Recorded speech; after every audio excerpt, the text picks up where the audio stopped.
Hello everyone. இந்த வீடியோவில் நம்ம குட்டீஸ்க்கெல்லாம் யூஸ் ஆகிற மாதிரி ஹேர் கிளிப் எப்படி செய்கிறதுங்கிறது தான் பார்க்க போகிறோம். இந்த ஹேர் கிளிப் வெறும் ஃபோம் ஷீட்டும் கிளிப்பும் வச்சு தான் பண்ண போகிறோம். இந்த வீடியோவில் காமிச்ச மாதிரி நீங்கள் ஹேர் கிளிப் செஞ்சு பாருங்கள்.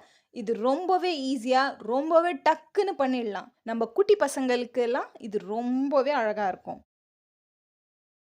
இதை பட்டர்ஃப்ளை ஸ்டைல் ஹேர் கிளிப் இல்லைன்னா போ ஸ்டைல் ஹேர் கிளிப் கூட சொல்லுவாங்க. இதை நீங்கள் கண்டிப்பாக ட்ரை பண்ணி பாருங்க. பிடிச்சிருந்தா இந்த வீடியோக்கு ஒரு லைக் கொடுத்துருங்க. இந்த வீடியோக்கு நீங்கள் அவுட் ஆஃப் 10 என்ன ரேட்டிங் கொடுப்பீங்கங்கிறத எனக்கு காமெண்ட்ல சொல்லுங்க. தேங்க்ஸ் ஃபார் வாட்சிங்.